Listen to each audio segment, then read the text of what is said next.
Dave Hughes here, and we have a distinguished panel that we have assembled here in the studio, and we're going to get into a lot of stuff. We have with us, and I'm just going to go through the list as I've got it here, the Deputy Commissioner of Operations for the Department of Public Safety, Keith Davis, with us today. We have Colonel Stephen Maxwell, the Director of the Mississippi Bureau of Narcotics, and Baxter Kruger, the Director of the Mississippi Office of Homeland Security. How are you gentlemen doing today? Doing well. Thank you for having us. Thank you, sir. Thank you for having us. Well, and I'm going to say this. I say this all the time. Door is always open. You know, if you guys have something you need to get out, come right on. Just barge in. We don't care. We don't stand on ceremony for this kind of thing. And do we need a search warrant? No, well, it depends. Why are you coming in? Hold on. Before I answer that publicly, let's make sure we get this right. Now, let's just go around, first of all, the table. Just give me a quick update on your departments, because you're with 3 different agencies here. So we've got everybody in one place, in one room, like you guys never talk, other than here.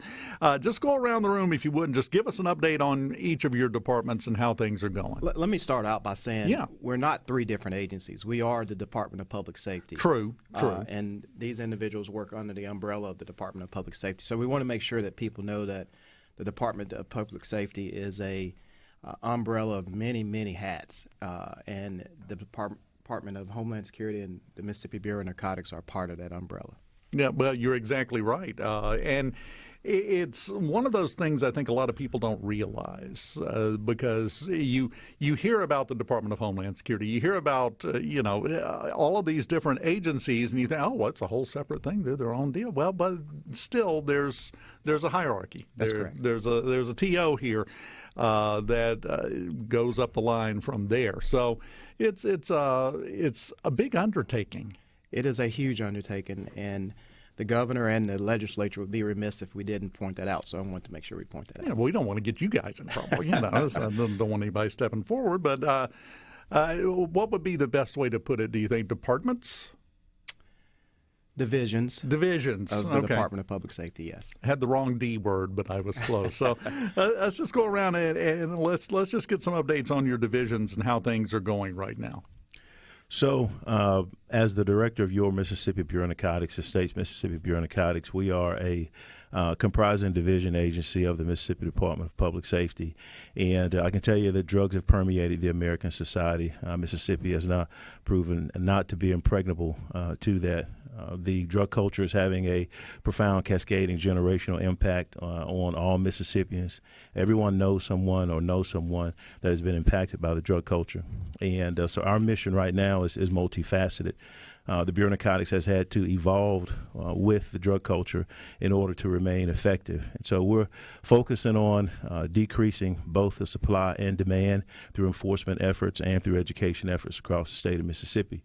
We're working with traditional law enforcement partners, judicial partners, and we've expanded those partnerships outside of law enforcement and the judiciary, working with the Mississippi Department of Health and the Mississippi Department of Health, the Mississippi Public Health Institute, and also nonprofit agencies like First Responders of Mississippi. Well, and we'll come back to you, Colonel, because this is a big topic. It's a big subject.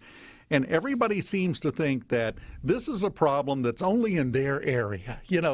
Everybody else is doing great, but we've got a bad drug problem right here. It's everywhere, not just even in Mississippi. It's all the way across the country. Yes, sir. Right now. That is correct. And we'll come back to you on that.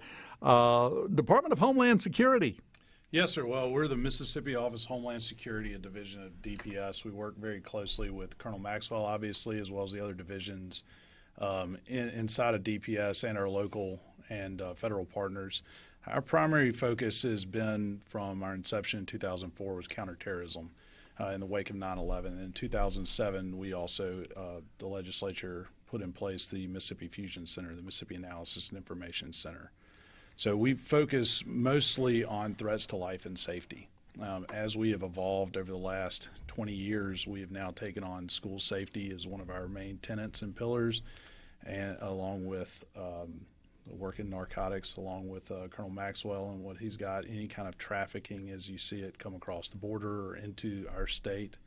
We try to be the conduit of that information, of knowing what it is that's coming along and what we can do to stop it. We also have taken on cybersecurity, which is a daunting task, but we're well equipped to do that. We've got a new director of the cybersecurity unit, and it's a collaborative effort amongst the state agencies and local entities, as well as with the private sector and academia. Talking about school security, that whole topic has changed since 2004 when it was developed. It very, very much has. It's something that we take very seriously. This current administration, with Governor Reeves and Commissioner Tyndall, have made school safety a top priority for our group and for law enforcement across the state. It is a major focus to ensure that our schools are safe and that our children are safe and can have a safe place to go to school. And that's important to everybody, but it's getting more challenging every day that goes by. Including some of the fake threats that people seem to find amusing for whatever reason. They want to get a free day out of school, is my guess. That's been a challenge in and of itself, but the legislature passed a law a few years back, the terroristic threats law, and that has helped quell some of these threats. It is a felony to make a threat of violence, certainly against a school. You call in bomb threats or school shooting threats. Our office is well positioned to investigate those threats. I think on average, those threats have, from the time the threat is made until we've made an arrest or identified the subject, is well within 24 hours. Like I said, on average, some take a little bit longer than others. What we saw in 2022, I think you remember in February, we had about 42 bomb or school shooting threats. Most of those originated overseas. That can be a very difficult thing to navigate when you're going through your traditional investigative skills that you would use in common law enforcement practices. It is one where we partner with FBI or the Secret Service when things occur overseas, but we're able to execute those specific types of warrants as exigent circumstance warrants to find the individuals who are engaging that activity. You may not be able to talk about this, but has the motive been determined why we have people overseas calling in bomb threats here? He can't talk about it, so moving on. I'm going to bail you right back out, man. And that's why I prefaced it that way, because, I don't want to say no, but there's really not a great answer to that right now.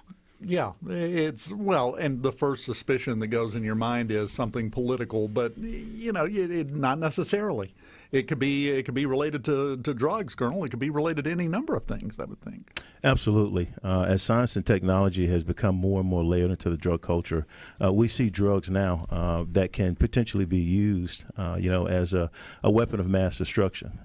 We probably will talk about one of those drugs in particular today, fentanyl, of which 2.5 milligrams is a lethal dose to 95% of the American population. And so I think the good thing for the state of Mississippi is that we have a Mississippi Office of Homeland Security that is under the umbrella of the Mississippi Department of Public Safety, and we work in conjunction with them through intelligence sharing and sharing of information to help thwart as many threats as we can identify and to work to identify threats that we don't know about. And that's important. You guys have to communicate. Absolutely. I mean, there's no other choice, or you're going to get swamped, I think. Poor Keith is just sitting here in the middle. We let him have the first word, and now we've just ignored him completely. Sorry about that, Keith. Now, to your point, though, when you talk about communicating, not only do law enforcement need to communicate with one another, we need to communicate with your listening audience as well. The see something, say something analogy that we use in the Office of Homeland Security is very important. The successes of law enforcement just cannot be attained without the community being involved and reporting. The smallest thing to us could be that one piece of the puzzle that puts the person in prison. So it's important that not only law enforcement communicate, but everyone communicates. Well, and the thing that I would say, and I love the see if you see something, say something, that we've had on the air, we've talked about on the air for years. What people don't realize, I think, is I'm talking about somebody steals your lawnmower. The majority of the time when they catch that guy, it's because somebody saw something and said something. Exactly. The majority of crimes are solved that way, and I think people don't realize that. Yes, that's correct. That's absolutely correct. Crime Stoppers is a big portion of what we do in the local levels, and that's what the state is here to do is support and be that conduit for the law enforcement engine to work together across the state. And I would say, and we'll get into this after the break. We're up against the break, but I would also say trust your gut. If you're not sure you saw something, well, don't make that judgment. Let the folks with the training make that judgment. Tell them about it, and then they can worry about if it was any good or not. We'll get some clarity on that when we come back. We've got a law enforcement roundtable this morning on the Gallo Show, live in the Trustmark Bank studios, and it will continue right after this. The Gallo Show on a Tuesday morning. We have a law enforcement roundtable and a lot to get to here. We've got Keith Davis, the Deputy Commissioner of Operations with the Department of Public Safety, Colonel Stephen Maxwell with the Mississippi Bureau of Narcotics, the Director, and the Director of the Mississippi Office of Homeland Security, which just sounds scary. Baxter Kruger. You know, it just sounds imposing. We used to catch the Freddy Krueger reference all the time, including yesterday at lunch. I have been restraining myself this entire since you walked in. I have avoided that. I just want to take my appropriate kudos for that. One thing that I want to get to, and if we can, let's go ahead and jump right to Colonel Maxwell. About some of the drug problem that we have. It's one of those things everybody complains about. Everybody thinks it's just their problem, but it's everywhere, and you've got to use every tool at your disposal to fight this because there's some really scary stuff out there. Absolutely. The same science and technology that drives the overall pervading American culture drives its subcultures. And the drug culture is, if not one of the most pervasive subcultures in the American society. And we're all impacted by it. The drug culture has a societal impact and a social impact. The crimes that appendage out of the drug culture, such as, firearms trafficking, sex trafficking, human trafficking, labor trafficking, drug trafficking, and the social impact, behavioral health issues, mental health issues, and substance use disorders. And so we all know someone who's been impacted by the drug culture or know someone who knows someone. But in Mississippi, we're very fortunate to have a Governor Tate Reeves, who has worked with our legislature over the course of the past couple of years. And our legislature, working with Governor Reeves and Commissioner Tyndall, have put us in a really good position. You know, we've got some solid legislation over the course of the past couple of years. This year, fentanyl test strips were removed from the definition of paraphernalia. We have the Victoria Huggins Pill Press Act. We also have Parker's Law. Those two laws marry well with an existing law that we had, which is our Good Samaritan law. And so our legislature and the governor, being on the front line of this, we are working to reduce the harm. And I know the term harm reduction for some people may cause them to cringe, but that's what Governor Reeves is focused on. That's what Commissioner Tyndall is focused on. We are focused on reducing the harm that the drug culture, is causing for Mississippi families across the state, and we want to decrease that number of drug-related overdose deaths, and we want to prevent, individuals from making a decision to use drugs. We want them to just say no to drugs and death and yes to life and success, and that's what we're telling, our elementary, middle school, high school, and college-age students across the state through our demand reduction program. Well, every drug user is like a pebble in a pond. Those ripples just spread and touches a lot of different lives and a lot of different people. And everyone that you help to avoid falling into that trap or escape from that trap reduces the ripples. Absolutely. And all of a sudden you look up, you reduce enough of those, we've got smooth sailing. Absolutely. I'm not really sure how we made it to that point, Keith, with that metaphor, but here we are. So I don't know what to do about that. I got a question for you on the C Spire text line, Freddie. You did that, man. Baxter Kruger, Department of Homeland Security. Jamie from Oxford said, does Homeland Security come to schools and evaluate their vulnerabilities? Yes, of course. That is one of the major pillars of what we do and have been doing for the last year and a half, 2 years. We have a physical security assessment program going on right now. We have 3 school resource analysts that are dedicated. They're all law enforcement officers. They're trained on evaluating security risks. So we're working on evaluating the physical security of every single school in the state. There's 1,048, I believe, public schools are monitored by Department of Education as well as private and parochial. We do like everything that we do, whether it be training or assessments, is free.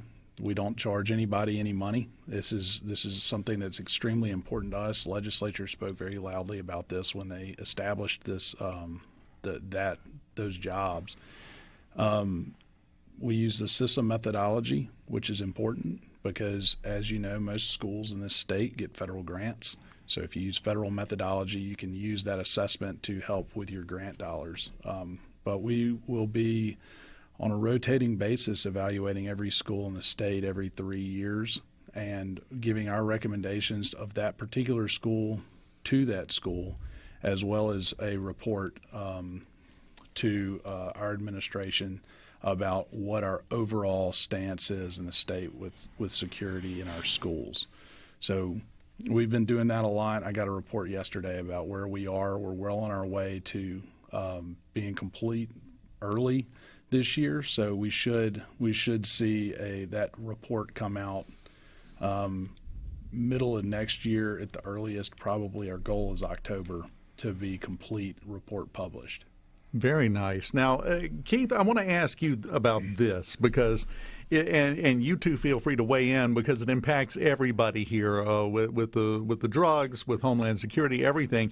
One of the problems that most people don't realize we have to such an extent in Mississippi, and it was touched on briefly earlier, is human trafficking.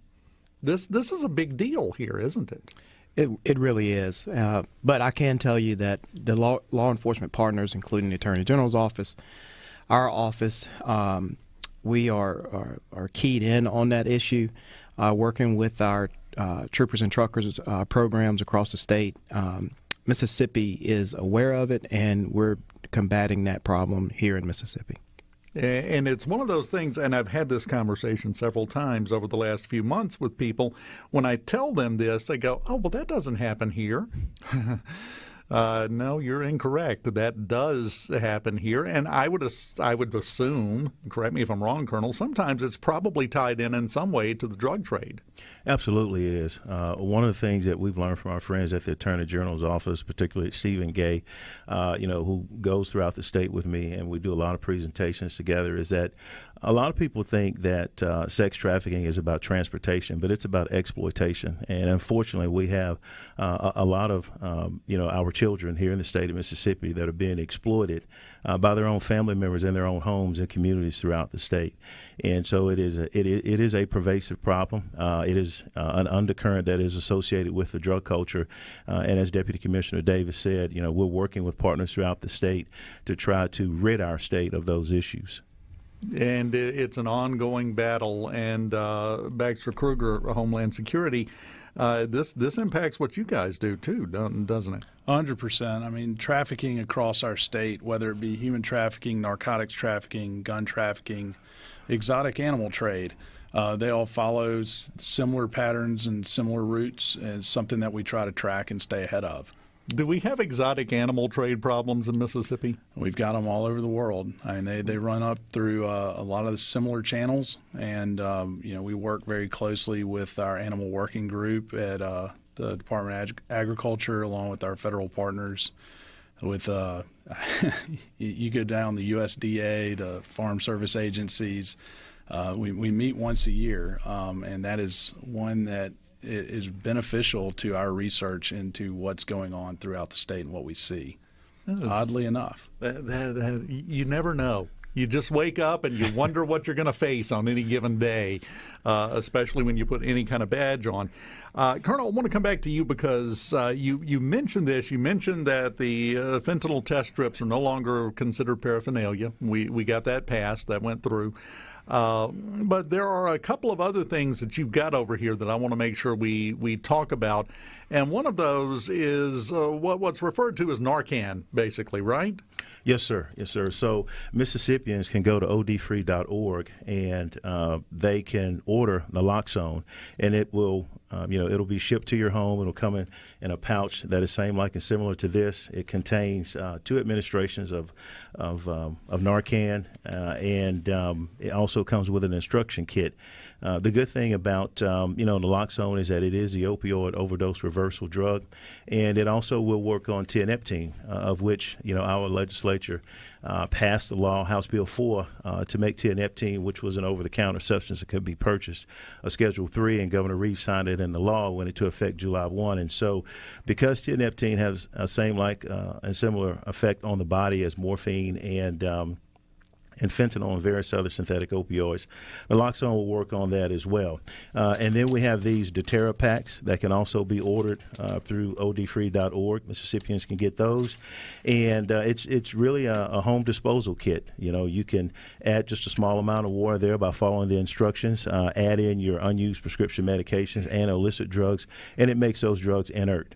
And so these are tools, that are available for Mississippians. And again, the goal is to reduce the harm, reduce drug-related overdose deaths, and all the issues associated appendaging out of the drug culture. And I think a lot of people don't realize just how many problems prescription drugs cause. Not for the person it was prescribed to, but if they get in somebody else's hands, that can lead to a big problem. Can you guys hang around for one more segment? Absolutely. Yes, sir. Okay. So you got nothing else going on, right? Not busy at all, this crew. We will continue. We'll wrap up this conversation, this round table, when we return on the Gallo Show live on SuperTalk Mississippi in the Trustmark Bank studio.